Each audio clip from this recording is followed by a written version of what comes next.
A todos, hoy día vamos a hablar de imágenes, específicamente en neurooftalmología.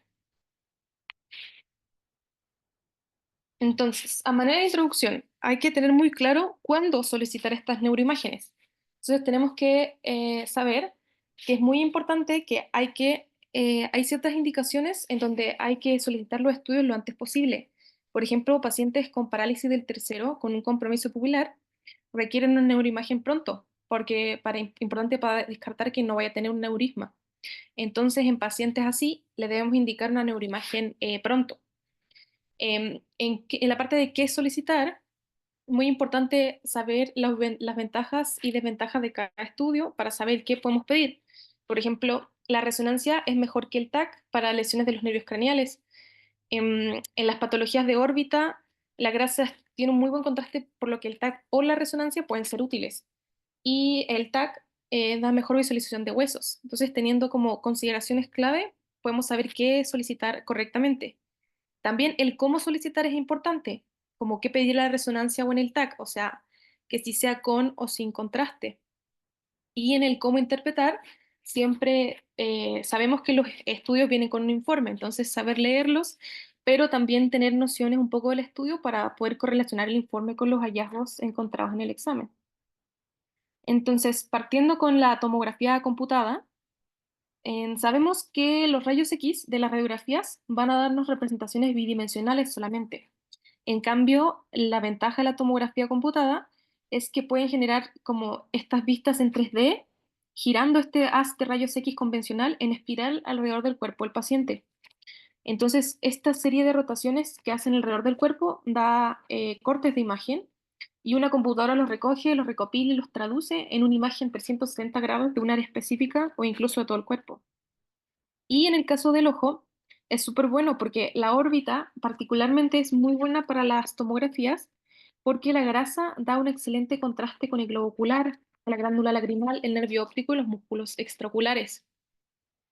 Además que con este estudio, los detalles de los tejidos blandos se pueden mejorar aún, o sea, se muestran más cuando uno usa una inyección de material de contraste yodado.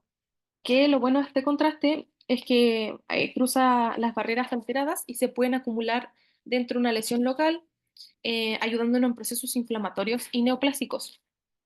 Pero siempre recordar que solo se puede utilizar contraste en aquellos que tengan una función renal mayor a 30 milímetros por minuto.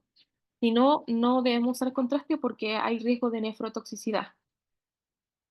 Entonces, en cuanto a las indicaciones de la tomografía computada, tenemos el trauma de órbita, alteraciones óseas es muy bueno para ver problemas óseos, como tenemos en la imagen. Podemos ver aquí una fractura y se ve claramente con la tomografía computada. Casos de hemorragia aguda, podemos visualizar rápidamente los sangrados, cuerpos extraños. Es muy útil para visualizar los cuerpos extraños intraoculares que sean metálicos, porque está en donde está contraindicada la resonancia. Los tumores orbitarios también es muy importante, como podemos ver aquí.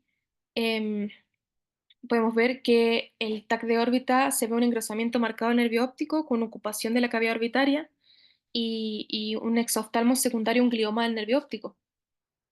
También, como dijimos, es muy bueno para la evaluación de los músculos extraoculares y en el caso de las celulitis orbitarias.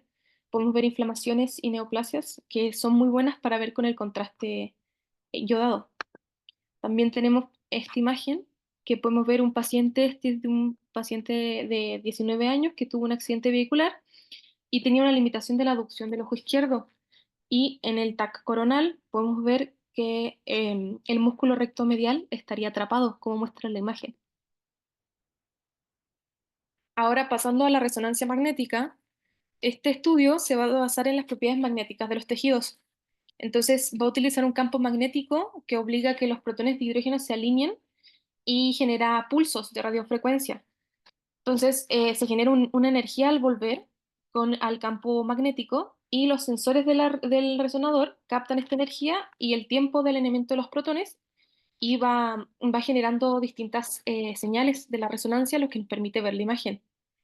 Entonces, en general, en la mayoría de las enfermedades neurooftalmológicas que tenemos, se van a evaluar mejor con imágenes de resonancia magnética, sobre todo el cerebro y de la órbita. Y podemos usar técnicas de contraste para visualizar mejor. Es súper bueno para visualizar el nervio óptico y las patologías de fosa posterior, pero en cuanto a sus desventajas, va a ser que es más cara y tiene tiempos de adquisición más largos. O sea, es un estudio que se demora más, ya hay mayor cantidad de artefactos de movimiento. El paciente se puede mover un poco y ya altera el estudio. En este también podemos usar un contraste que se basa en gadolinio, pero también hay que tener cuidado con las funciones renales de los pacientes y nunca usarlas en menores de 30 ml por minuto, porque aquí también se ha visto un riesgo de nefrotoxicidad. En estos casos de la resonancia, si sospecha una anomalía vascular, además le podemos agregar una angiografía por resonancia magnética o una bionografía por resonancia magnética.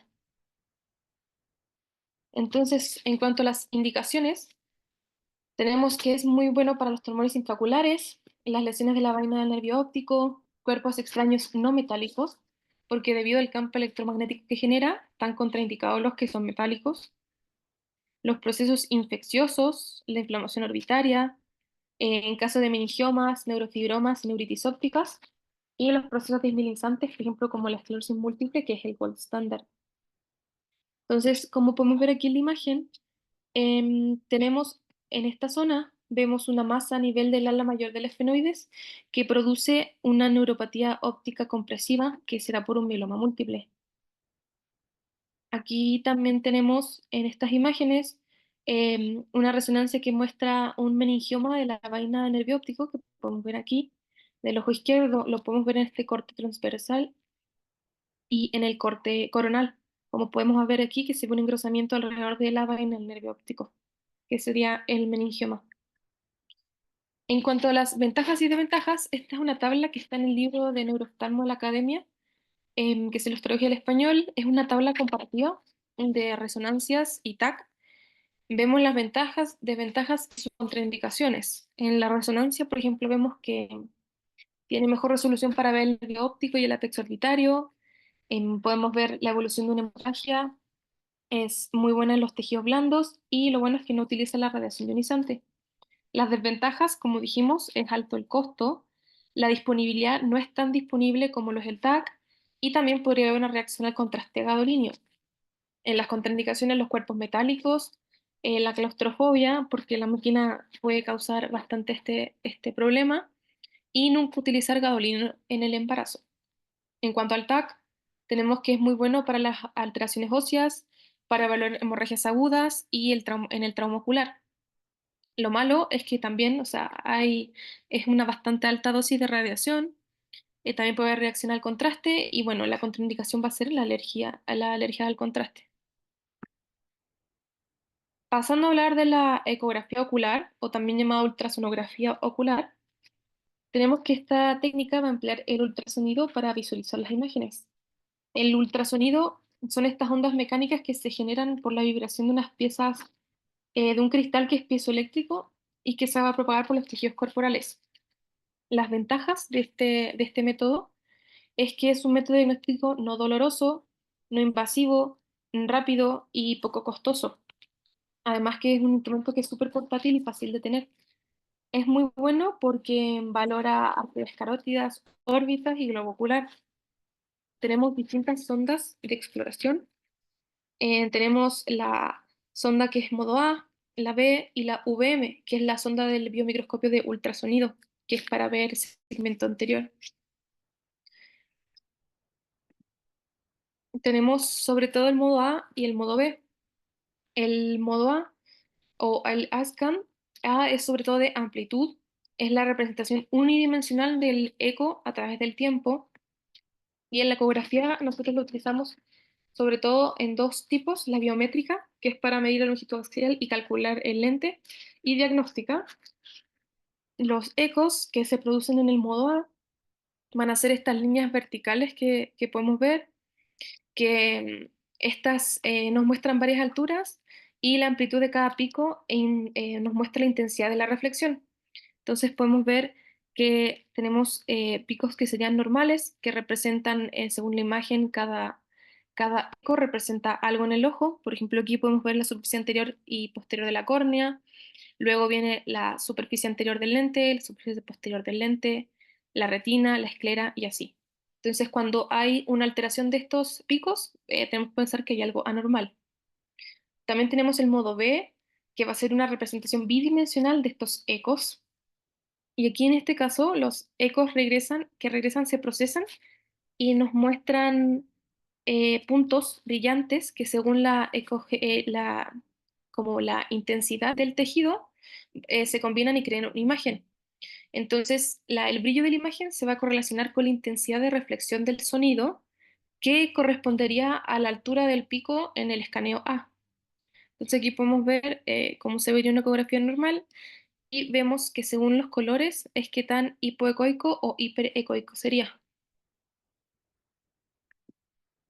En cuanto a las indicaciones, sirve mucho para valorar cuando estemos sospechando arteritis de células gigantes. En las pístulas carotídicas cavernosas podemos hacer una ecografía que podemos utilizar aquí la tecnología Doppler orbital. Sirve mucho para los músculos extraoculares, por ejemplo, en las enfermedades tiroideas podemos ver el engrosamiento de los músculos. Sirve también para ver la cabeza del nervio óptico, que podemos ver aquí en esta imagen. Por ejemplo, podemos diferenciar drusas, que podemos ver en el nervio óptico. Las flechas muestran cómo se verían drusas del nervio. Vasculatura es muy bueno para evaluar también en vasculatura. Tenemos esta imagen acá, que podemos ver un hemangioma cavernoso, que esta ecografía es un paciente real también que consultó porque él sentía que el ojo derecho se le veía más grande que el izquierdo, tenía buena huesa visual 20/20 y se le solicitó una ecografía ocular y se ve esta masa intraconal que se veía como encapsulada de 20 milímetros de diámetro, que era un hemangioma cavernoso. También nos va a servir muy utilizada para ver el polo posterior, como desprendimientos de retina, hemorragias vítreas, tumores intraoculares, etcétera. Por ejemplo, aquí en esta imagen podemos ver cómo se vería un retinoblastoma en la ecografía. Y bueno, la angiografía por catéter. Este estudio va a utilizar un catéter que se le guía por rayos X y se inyecta material de contraste para poder ver los vasos sanguíneos en áreas del cuerpo claves que queramos identificar como alteraciones y aneurismas o enfermedades como aterosclerosis. Entonces, el catéter se va a colocar intraarterialmente y se va a pasar contraste. Y este estudio es el gold estándar para la vasculatura intracerebral. En las indicaciones principales que vamos a tener en su caso van a ser las estenosis, por ejemplo, para ver un síndrome isquémico ocular, cuando hay estenosis de las carótidas, aneurismas, como podemos ver aquí en la imagen, la flecha muestra un aneurisma de la arteria comunicante posterior y que si recordamos que esta arteria forma parte de una pinza vascular que puede comprometer al tercer par y al cuarto par craneal. Entonces es importante poder identificar esto. También tenemos que podemos ver malformaciones vasculares, disecciones vasculares, vasculitis e irregulares en las paredes vasculares. Por ejemplo, aquí en esta otra imagen podemos ver una malformación arteriovenosa, como se vería con este estudio. Y ya bueno, esta aquí es una tabla resumen que viene del libro también de la Academia de Neurooftalmología, en donde vemos qué pedir según cada ocasión. Entonces, este es un resumen de lo visto previamente. Como dijimos, por ejemplo, en hemorragias agudas podemos pedir ambas, pero lo mejor va a ser un TAC. En aneurismas ya hacemos resonancia, angiografía por catéter y así podemos ir viendo. Según vasculares, lo ideal sería la angiografía. Alteraciones óseas, el TAC, y así podemos ir viendo según qué es lo que estemos buscando. Em, la orbitopatía, por ejemplo, resonancia, TAC, etcétera. Entonces, este es un muy buen como resumen de qué pedir en qué ocasión. Y eso sería todo. Muchas gracias.